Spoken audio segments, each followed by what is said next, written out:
సాయి బంధువులందరికీ నమస్కారం. ప్రస్తుతం నేను మన మంగళగిరికి దగ్గరలో ఉన్నటువంటి నాగమాంబ గారి ఆశ్రమంలో ఉన్నాను. వారు అవధూత. వారిని ఇప్పుడే దర్శించుకోవడం జరిగింది. అదేవిధంగా వారి గురువు గారు అయినటువంటి సదానంద స్వామి, అలాగే దత్తాత్రేయ పీఠం, ఇవన్నీ కూడా ఇక్కడ ఉన్నాయి. దీనికి ప్రస్తుతం గురువుగా ఉన్నటువంటి మన స్వామీజీ గారి దగ్గరకు వచ్చున్నాం.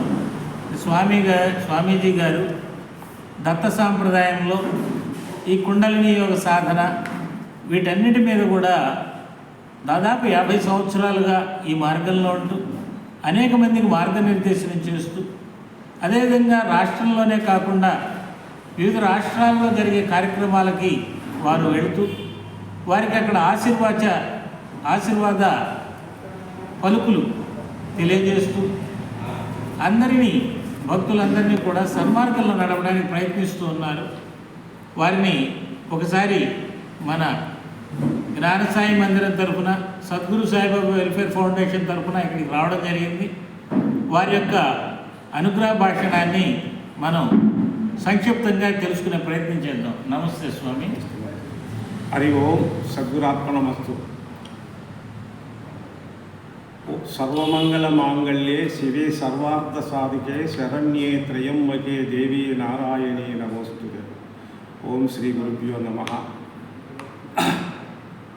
ఆధ్యాత్మిక భక్తులారా, మానవ జన్మ మహా గొప్ప యోగమైనటువంటిది. మానవుడిగా పుట్టడము చాలా గొప్పది. 84 లక్షల జీవరాశులలో మానవ జన్మ మహా శ్రేష్టమైనది.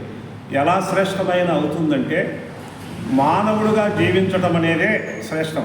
మానవుడిగా పుట్టి మరి పశుపక్షాదుల్లాగా వ్యవహరించడం అనేది అది మానవ జన్మ కాదు అని మనకు అనుభవజ్ఞులు తెలియజేస్తున్నారు.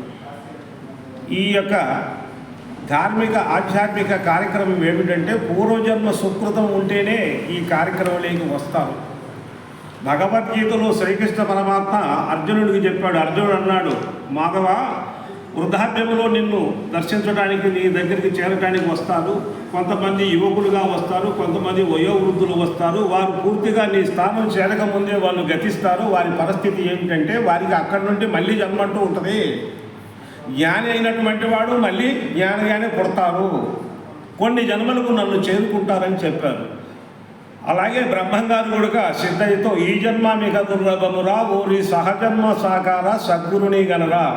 ఈ జన్మ రాదు, మళ్ళీ నీకు జన్మ రావాలంటే గురువును వెనుక్కో, గురువు దగ్గరికి వెళ్ళమన్నాడు. అలాగే మరి భాగవతంలో పోతన కూడా రాశాడు, ఏ విద్యకైనా గురువు లేకున్న నా విద్య పట్టుపడదు, కావులను అభ్యాసికి గురుశిక్ష కావలను నారాయణ అన్నాడు. భాగవతం కూడా చెప్పింది.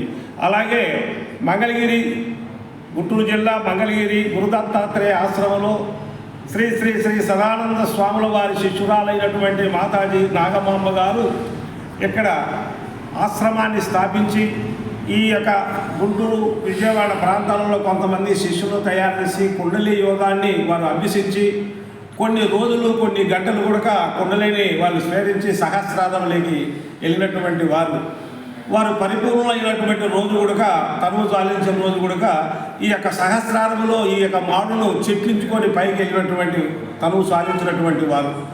అటువంటి మాతాజీ ఆశ్రమంలో మా స్వామీజులు కొంతమంది, మీ పేరు రజనీ కుమార్ గారు, వారి మిత్రులు, కుటుంబ సభ్యులు వచ్చారు. వారికి మా ఆశ్రమం తరఫున స్వాగతం పలికాము. వారు కూడా పూజనీయులుగా కావాలని మా సంకల్పం కూడా. వారే కాదు, మన ప్రాంతంలో మన పరిధిలో ఉన్నటువంటి ఈ యొక్క భారతదేశంలో ఉన్న మహాత్ములు అందరూ మహాత్ములుగా మారాలని మా సంకల్పాన్ని వారికి తెలియజేస్తున్నాము.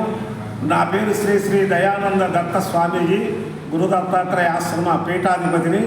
మరి ఈ యొక్క పీఠాన్ని నడుపుతూ మరి ప్రజలకు ఏదో మాకు తెలిసినటువంటి సేవ చేస్తున్నాము. ఎవరైనటువంటి తెలుసుకోవడానికి ప్రయత్నిస్తే మేము కూడా సంతోషిద్దాము. శ్రీ గురు దత్తాత్రేయ అనుగ్రహ ప్రాప్తిరస్తు. సుఖీ భవ. ఓం సహనాభవతు సహనౌ భునక్తు సహ వీర్యం కరవావహై తేజస్వినావధీతమస్తు మా విద్విషావహై. ఓం లోకాన్ సమస్తాన్ సుఖినో భవంతు. శాంతి శాంతి. నమస్తే స్వామి. నమస్తే స్వామి.